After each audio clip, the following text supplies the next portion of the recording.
है, कहता है यदि P और Q दो अभाज्य संख्या है तो इसका मोसो क्या होगा। तो एक बात बताइए, कहता है P और क्या कर रहा है Q, ऐसा दिया हुआ, कहता है इसका मोसो। तो मोसो मतलब क्या, जो मिलता है उसको हम क्या कहते हैं मोसो, और लोसो जो मिलता है उसको भी लेना और जो नहीं मिलता है उसको भी दोनों को लेना है। तो हमने इसको क्या करते, इसको गुणनखंड करते, P गुना 1 और Q गुना क्या 1 कर सकते हैं ऐसा। तो हमें क्या मैचिंग कर रहा है, एक मैचिंग कर रहा है। क्या मैचिंग कर रहा है, एक मैचिंग कर रहा है। तो इसका मोसो क्या हो जाएगा, 1 हो जाएगा। ऑप्शन नंबर ए क्या है, सही है। इसका मोसो क्या होगा, मोसो बराबर 1 हो जाएगा। कोई दिक्कत, अगर इसी में आपको दे दिया जाए कि लोसो क्या होगा, हमें पूछ रहा लोसो, तो एक एक तो मिलता ही है, ये दोनों नहीं मिलता है। P गुना Q, हम गुना करेंगे तो क्या लिखेंगे, P Q लिखेंगे। तो लोसो क्या हो जाएगा, P Q, और मोसो क्या हो जाएगा, 1 हो जाएगा। अब देखिए दूसरा प्रश्न इसी तरह दे देगा, A, B, C का मोसो है। तो बताइए A, B, C का मोसो क्या होगा। मोसो मतलब जो मिलता है, इसमें कोई चीज मिल रहा है, कोई चीज नहीं मिल रहा। जब ऐसा प्रश्न रहे तो सीधा आंख मूंद कर लिख देना है क्या, 1। क्या लिखना है, 1। तो इसका क्या हो जाएगा उत्तर 1। अब देखिए इसी में दूसरा प्रश्न है, निम्नलिखित में कौन सी संख्या सबसे छोटी प्राकृतिक संख्या। सबसे पहले समझिए, पूर्ण संख्या, प्राकृतिक संख्या, अभाज्य संख्या, ये सब संख्या होता है क्या। तो देखिए 0 से जो भी संख्या शुरू होती है और अनलिमिटेड तक जाती है, अनंत तक जाती है, तो उसको हम कहते हैं पूर्ण संख्या। ऐसा प्रश्न दे सकता है, सबसे छोटी पूर्ण संख्या क्या होगा, तो आप क्या बताइएगा, 0 होगा। सबसे छोटी पूर्ण संख्या क्या होती है, 0 होती है। और बताते हैं प्राकृतिक संख्या 1 से शुरू होती है, तो सबसे छोटी प्राकृतिक संख्या क्या होगा, 1 होगा। सबसे छोटी प्राकृतिक संख्या क्या हो सकता है, 1 हो सकता है। तो उसमें देखना है, कहता निम्नलिखित में कौन सी सबसे छोटी प्राकृतिक संख्या, तो क्या होगा, 1 होगा। तो ऑप्शन नंबर सी क्या सही है। अब आइए तीसरा प्रश्न, संख्या 12, 15 एवं 21 का मोसो क्या होगा। तो हमने देखिए 12 दिया है, 15 दिया है और 21 दिया है। इसमें क्या करा, मोसो। मोसो मतलब जो मिलता है, पहले इसको फैक्टर करते हैं, 3 गुना 2 गुना 2, 3 गुना 5, 3 गुना 7। मोसो क्या, तीनों में मिलना चाहिए, तो उसको हम क्या कहेंगे, मोसो कहेंगे। देखिए तीनों क्या मिल रहा है, और कुछ मिल रहा है, कुछ नहीं मिल रहा। तो मोसो इसका क्या हो जाएगा, मोसो बराबर 3 हो जाएगा। तो देखना है ऑप्शन में 3 है, ऑप्शन नंबर ये सही है। कोई दिक्कत। अब देखिए चौथा प्रश्न कहते हैं निम्नलिखित में से कौन संख्या यौगिक संख्या है। अब समझिए यौगिक किसको कहते हैं। देखिए जिसका गुणनखंड होता है वो क्या कहलाता है, यौगिक कहलाता है। क्या कहलाता है, यौगिक कहलाता है। जिसका गुणनखंड नहीं होता है तो वो यौगिक नहीं कहलाता। इसमें देखिए हमने 11 लेते हैं, 11 गुणनखंड होता है, नहीं होता है। 21 को होता है, 21 को क्या होता है, तो एक 7 हो जाएगा, एक 3 हो जाएगा। और किसी का होता है 31 नहीं होता, 41 होता नहीं होता। तो ऑप्शन नंबर बी क्या है, सही है। तो समझ में आ गया यौगिक संख्या किसको कहते हैं।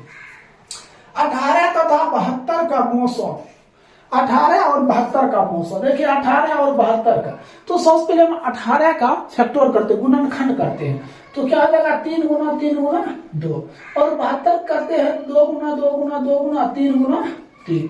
ये हो गया। अब हमने क्या कहते हैं, देखिए प्रश्न, मोसो जो मिलता है उसी को लीजिए, जो मिलता है उसी को लेना है। तो देखिए क्या मिल रहा है, 2 3 2 3, 1 2 1 2, तो 3 गुना 3 गुना 2, 3 3 9 9 2 18। तो इसका मोसो क्या हो जाएगा, 18 हो जाएगा। 5 नंबर का उत्तर, राइट उत्तर क्या हो जाएगा, 18 हो जाएगा। देखिए जो दोस्तों वीडियो देख रहे हैं तो शेयर सब्सक्राइब और लाइक जरूर करें, ठीक है। ज्यादा से ज्यादा शेयर करें अपने साथी के पास, ठीक है। अब देखिए आगे प्रश्न 6 नंबर, कहता है 64 के अभाज्य गुणनखंड में 2 का घातांक क्या होगा। तो सबसे पहले हमने क्या काम करते हैं, 64 का गुणनखंड करते हैं। क्या करते हैं, 64 का गुणनखंड करते हैं। 2 दिए 32, फिर 2 दिए 16, फिर 2 दिए 8, फिर 2 दिए 4, फिर 2 दिए 2। अब हम 64 लिख दिए, 1 2 3 4 5 6। तो क्या है, 2 पर पावर 6। देखिए क्या है, 1 2 3 4 5 6, तो 2 पर पावर क्या हो जाएगा, 6 हो जाएगा। अब इसमें हमको क्या पूछा जा रहा है, घातांक। क्या पूछ रहा है, घात। देखिए ये 2 पर जो पावर है वही क्या कहला जाएगा, घात कहला जाएगा। 2 पर पावर 6 है तो क्या कहला जाएगा, घात कहला जाएगा। तो हमें वही चीज पूछ रहा है कि 2 का घातांक कितना होगा, तो कितना हो जाएगा, 6 हो जाएगा। देखिए 2 पर पावर 6 आ गया, यही घातांक हुआ, तो कितना हो जाएगा, 2 पर पावर 6 क्या हो जाएगा, घातांक हो जाएगा। अब हम चलते हैं 7 नंबर, कहता निम्नलिखित में से कौन अभाज्य संख्या है। तो अभाज्य संख्या किसको कहते हैं? जिसमें पूरा पूरा भाग लग जाता है तो वो क्या कहलाता है? भाज्य संख्या कहलाता है। और जिसका कोई गुणनखंड नहीं होता वो क्या कहलाता है? अभाज्य गुणनखंड कहलाता है। या तो आप ऐसे एक लाइन परिभाषा दे सकते हैं, एक और स्वयं से जिस संख्या में भाग लग जाता है वो क्या कहलाता है? अभाज्य संख्या कहलाता है। तो चलते हैं निम्नलिखित में से कौन सा अभाज्य संख्या? देखिए 33, ये नहीं हो सकता है। क्यों नहीं हो सकता? तो हमने 33 को लिखते हैं तो इसका 1 हो जाता है, 3 हो जाता है, 11 हो जाता है और स्वयं 33 हो जाता है, तो ये नहीं है। दूसरा 39 देखते हैं, 39 को हमने करते हैं तो 1 हो जाता है, 13 हो जाता है और 39 होता है, ये भी नहीं है। 38 को हमने करते हैं तो 1 हो जाता है, 19 दूना 38 और 38 स्वयं हो जाता है और ये दोष भी लग जाता है, ये भी नहीं। अब 31, तो 31 को हमने करेंगे, x लगेगा और स्वयं 31 के लिए, इसका मतलब ये क्या है? ऑप्शन नंबर डी सही है। ये क्या अभाज्य संख्या है। और 8 नंबर में 156 के कहता अभाज्य गुणनखंड में 2 का घातांक क्या होगा। तो हमने इसका गुणनखंड करते 156 का, हमने 2 किए 8 दूना 16, सॉरी 7 दूना 14, 8 दूना 16, हम फिर 2 दिए, 3 दूना 6, 9 दूना 18, अब 3 से दिए 13। तो हमने क्या लिख सकते हैं? 156 को 2 गुना 3 गुना 13, 2 पर पावर 2 गुना 3 गुना 13, तो कितना आ गया? 2 आ गया। तो हमें कहते हैं 156 के अभाज्य गुणनखंड में 2 का घातांक क्या है। तो देखिए 2 का घातांक क्या हो गया? 2 हो गया। तो इसमें ऑप्शन नंबर ए क्या सही है। तो 8 नंबर को 8 प्रश्न हो चुका है। देखिए 9 नंबर प्रश्न हम बताते हैं, इसको समझ गए तो दोस्तों कमेंट और शेयर और सब्सक्राइब जरूर करें, ज्यादा दोस्तों के पास शेयर करें। चलिए 9 नंबर हम प्रश्न बताते हैं। देखिए 9 नंबर प्रश्न है, कहता है निम्नलिखित में कौन सा युग्म सअभाज्य संख्या है। तो देखिए सअभाज्य संख्या हम किसको कहेंगे। देखिए पहला ऑप्शन है 14,35, क्या दिया हुआ है? 14,35। हमने सबसे पहले ये दोनों को फैक्टर करेंगे, फैक्टर मतलब गुणनखंड होता है। हमने 14 करेंगे 7 गुना 2 हो गया, 35 पे करेंगे तो 7 गुना क्या हो जाएगा? 5 हो गया। अब हमें ये देखना ये दोनों में से कोई अंक मैचिंग कर रहा है। तो देखिए 7 मैचिंग कर रहा मैचिंग, इसका मतलब ये है सअभाज्य संख्या कहता है, तो इसका मतलब ये सअभाज्य संख्या नहीं है, ये नहीं होगा। अब इसमें 18 पर चलते हैं, 18,25 हमने इसका गुणनखंड करेंगे तो 3 गुना 3 गुना 2, 3 3 मतलब 18 और 25 करेंगे 5 गुना 5। अब हम ये दोनों देखेंगे मैचिंग कर रहा है कोई अंक नहीं मैचिंग कर रहा, इसका मतलब ये सअभाज्य संख्या है। तो ऑप्शन नंबर बी क्या हो जाएगा? सही हो जाएगा। अगर मैचिंग कर रहा है तो सअभाज्य संख्या नहीं होगा, ठीक है। अगर मैचिंग नहीं कर रहा है तो सअभाज्य संख्या होगा। अब हम इसमें देख लेते हैं, सी में एक और चेक कर ले, 13 और इधर 52 है। हमने 13 करेंगे 13 गुना 1 होगा, 52 करेंगे 13 गुना क्या हो जाएगा? देखिए 13 मिल रहा है, इसका मतलब ये सअभाज्य संख्या नहीं है। तो ऑप्शन नंबर क्या? 9 नंबर को ऑप्शन नंबर बी हो जाएगा, क्लियर। अब 10 नंबर कहता √12 का परमेयकरण गुणांक है। तो सबसे पहले देखिए √12 का गुणनखंड करते 2 गुना 2 गुना 3, तो ये 2 गुना 3 है तो 2 को 2 है, ठीक है। तो हीरोप सूत्र क्या बोलता है? 2 को में से निकाला जाता है, हमने 2 रूट क्या लिखेंगे? 3। तो देखिए 2 रूट 3 है, यहाँ क्या कहता है?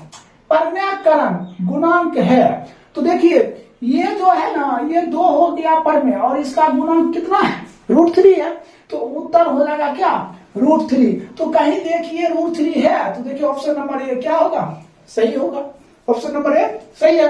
अब कहता है निम्नलिखित में से कौन सा परमेय संख्या है? परमेय संख्या क्या किसको कहते हैं? जिसका पूरा वर्गमूल निकल जाता है उसको क्या कहते हैं? परमेय कहते हैं। और जिसका पूरा वर्गमूल नहीं निकलता वो अपर्मेय होता है। जैसे √5 क्या है? परमेय है या अपर्मेय है? तो अपर्मेय है, क्योंकि 5 का कभी पूरा वर्गमूल नहीं निकलता है। अब इसी में हमने लिख देंगे √16, 16 का वर्गमूल कितना? 4, ये परमेय हो गए। तो हमको उसी तरह देखिए 4 प्लस √7 कहता परमेय संख्या, ये नहीं होगा, √7 अनवर्गमूल है। अब 10 प्लस √10 देखिए 10 प्लस √100, तो 10 प्लस देखिए √100 है, 100 का वर्गमूल कितना? 10 20, देखिए इसका वर्गमूल निकल गया। तो इससे स्पष्ट होता है कि 11 नंबर के बी क्या है? सही है। 11 नंबर का भी ऑप्शन सही है। अब देखिए इसमें दिया है 12 नंबर, 0.13 पर रखेंगे, हमने दशमलव आएंगे क्या होगा 100 होगा। दशमलव के पहले कितना डिजिट है, एक डिजिट है, एक माइनस कर देंगे, 13 बटे क्या हो जाएगा 99। तो देखना 13 बटे 99 कहाँ है, ऑप्शन नंबर सी, ये सही है। अब आइए 13 नंबर, निम्नलिखित में से कौन अपरमेय संख्या नहीं है, कहने को तो क्या अपरमेय संख्या नहीं है, कहने को तो परमेय संख्या है। तो चलिए ये तो हो जाएगा अपरमेय संख्या, ये भी अपरमेय संख्या, ये भी अपरमेय संख्या। अब इसको चेक करते हैं, ये √12, अभी हम तुरंत √12 का निकाले, कहाँ निकाले, देखिए √12, ये √12 का, तो हमने क्या निकाला 2√3, तो इसका निकालेंगे तो क्या निकल जाएगा 2√3 बटे √3 करेंगे, क्या बचा 2। इसका मतलब क्या है, ऑप्शन नंबर डी क्या है, अपरमेय संख्या नहीं, ये क्या है परमेय संख्या है। आइए 14, निम्नलिखित में से किसका दशमलव प्रसार शांत है। शांत किसको कहते हैं, शांत हम किसको कहेंगे, जब एक होता है अंश और ये होता है हर, तो हर को हमें देखना है, किसको देखना, हर को। हर में हमने देखेंगे 2 या 5 या दोनों, जब आ जाता है तो उसको हम लोग क्या कहेंगे, शांत कहेंगे। क्या आना चाहिए 2 या 5 या दोनों, जब आ जाएगा तो उसके बाद हम उसको क्या कहेंगे शांत, अन्यथा वो क्या हो जाएगा अशांत हो जाएगा। चलिए अब ऑप्शन नंबर पहला हम चेक करते हैं, 15/16 है, 15/16 इसको चेक करते हैं, 15/16 हम गुणन कर 2 गुना 2 गुना 2 गुना 2, अब 100 करेंगे 2 गुना 5 गुना 2 गुना 5, देखिए 2 और 5 आ गया। इसका मतलब क्या है, जब 2 और 5 आएगा तो अशांत होता है, निम्नलिखित में किसका दशमलव प्रसार शांत है, तो ऑप्शन नंबर ये क्या है सही है, 15/16 ये क्या है शांत है। अब ये सभी अशांत हो जाए। पता है निम्नलिखित में से कौन सी संख्या अपरमेय संख्या है, क्या पूछा गया अपरमेय संख्या, ध्यान दीजिए,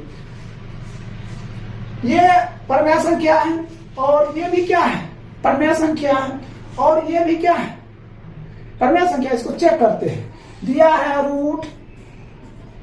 √9/27, इसको कैंसिल कर देते हैं, काट देते हैं, तो हो जाएगा 1/3 रूट, तो 1/√3 हो जाता है। अब कहता है कि अपरमेय संख्या है। अब देखिए ये भी आ रहा है, निम्नलिखित में से कौन सी अपरमेय संख्या है, तो ये 1/√3 आ रहा है, और √5 को हम जोड़ देते हैं तो 2 क्या आ जाता है 5 आ जाता है, तो ये भी क्या आ रहा है अपरमेय संख्या आ रहा है। 15 नंबर क्वेश्चन है,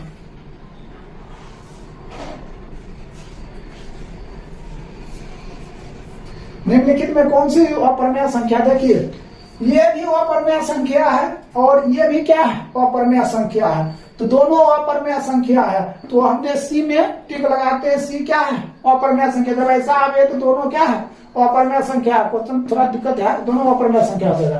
कहता निम्नलिखित में किसका दशमलव प्रसार क्या है शांत है, तो देखिए हमने इसका पहले करते हैं 17/81, 17/81, तो 17/81 करेंगे 3 गुना 3 गुना 3 गुना 3, तो ये क्या हो जाएगा, ये कहता शांत, ये क्या हो गया अशांत हो गया, क्या हो गया अशांत हो गया। कैसे, तो नीचे में क्या आ गया 3 आ गया।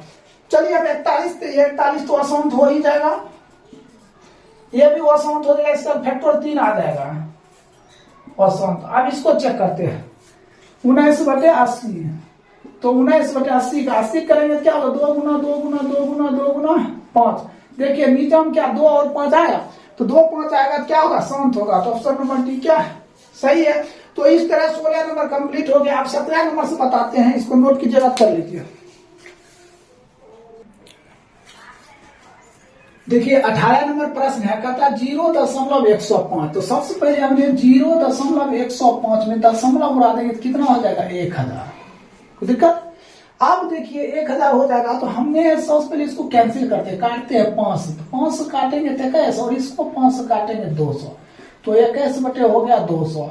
अब 21 बटे 200 का गुणनखंड करते हैं, 2 दिए 100, फिर 2 देंगे तो 50, फिर 2 देंगे तो 25, 5 देंगे फिर 5, तो कितना आया, ये 2 पर पावर 3 गुना, ये 5 क्या होगा 2, तो 5 पर पावर 2। तो देखना है ये ऑप्शन कहाँ पे आ रहा है, तो ये तो नहीं हो रहा। देखिए 21 बटे 2 पर पावर 3 गुने 5 पर पावर क्या है 2, तो ऑप्शन नंबर बी क्या है सही है, ठीक है। अब आइए 19 नंबर, कहता निम्नलिखित में से किसका दशमलव प्रसार अशांत है, तो देखिए अशांत किसको, हमने सबसे पहले इसको करेंगे 15/400, 15/400 करेंगे 2 गुना 2 और 5 गुना 2 गुना और 5 गुना 2। ठीक है, तो हमने क्या बोले, नीचे में 2 या 5 रहता है तो क्या हो जाता है, शांत हो जाता है। क्या हो जाता है, शांत हो जाता है। तो कहता है निम्नलिखित में किसका दशमलव प्रसार अशांत है, तो शांत हो गया, ये नहीं होगा। अब इसको चेक करते हैं, 17/80, 80, 17/80 करेंगे 2 गुना 2 गुना 2 गुना 5 2, तो 80 हो गया। अब 80 देखिए इसमें भी 2 और 5 आ जाता है, तो ये भी क्या हो जाएगा, शांत। तो ये भी नहीं होगा। अब इसको चेक करते हैं 13/121। हमने क्या लिखते हैं, 13/121 के 11 गुना 11, तो नीचे में क्या आ गया, 11 आ गया। तो 11 आ गया तो क्या हो जाएगा, अशांत हो जाएगा। ठीक है, ऑप्शन नंबर सी हो जाएगा। अब कहते हैं यदि भाग एल्गोरिथम ए बराबर बी क्यू प्लस आर में ए कितना दिया है 37, बी कितना दिया है 4, तो आर बराबर कितना 1, तो क्यू का मान क्या होगा। तो सबसे पहले देखिए हमने क्या लिखते हैं सूत्र, ए बराबर बी क्यू प्लस आर, एक जगह पर क्या रखेंगे 37 बराबर, अब बी की जगह पर दिया हुआ है, बी की जगह पर क्या 4, अब प्लस में क्या दिया है 1, हम यहाँ कितना से गुना करेंगे 9 से 9 चौक 36 37, तो ऑप्शन नंबर देखिए ए में 9 दिया है, ऑप्शन नंबर ए सही है। अब देखिए 21 नंबर, यदि p एक धनात्मक पूर्णांक है तो धनात्मक सम पूर्णांक का रूप होगा। देखिए ये 2p है ना, ये क्या है, सम है। देखिए p + 1 1 क्या है, विषम है, ये वो p ये विषम है, 2p + 1 1 क्या है, विषम है। तो ऑप्शन नंबर ए क्या है, सही, ऑप्शन नंबर हो जाएगा 2p। ठीक है, 22 नंबर कहता है मोस ऑफ p गुना q और loss of p comma q तो बराबर है, ये किसके बराबर होगा, तो ध्यान रखिएगा p गुना q या p कोमा q अगर लॉसवा है और फिर गुना मोसवा है p कोमा q, तो ये किसके बराबर होगा, तो p गुना q के बराबर होगा। तो देखना है ऑप्शन नंबर क्या हो जाएगा, ए, p गुना q हो जाएगा। अब 23 नंबर 2 धन पूर्णांक a और b के लिए देखिए मोसवा a गुना क्या है b और गुना लॉसवा a कोमा b किसके बराबर होगा, तभी हम तुरंत बोले ना p गुना q के, तो उसी तरह ये हो जाएगा किसके बराबर, ए बी को बराबर है। नीचे हम बटा में क्या दिया, ए बी दिया, ये कैंसिल होकर क्या होगा ए। देखिए ऑप्शन नंबर ए ये क्या है, सही। अब दो संख्या का मोसवा 27 है, मोसवा कितना दिया 27 एवं लॉसवा 162, उनमें से एक संख्या कितना है 54 है, तो दूसरी संख्या क्या होगा, ध्यान दीजिए दूसरी संख्या बराबर, दूसरी संख्या बराबर सूत्र होता है मोसवा गुने लॉसवा बटे एक संख्या, एक संख्या मोसवा गुना लॉसवा बटे एक संख्या। देखिए मोसवा कितना है 27, लॉसवा कितना है 162, तो लिखेंगे 27 गुना 162 बटे एक संख्या। यदि उनमें से एक संख्या कितना 54 है, तो हम क्या लिखेंगे 54, 27 दूना 200, 2 का 8 9 16 8 कम 8, ठीक है। तो 81, देखिए इसमें से 81 है, ऑप्शन नंबर डी ये क्या है, सही है। तो इस तरह 24 तक आपका क्लियर हो गया। अब हम 25 नंबर से बताते हैं, इसको नोट कर लीजिए।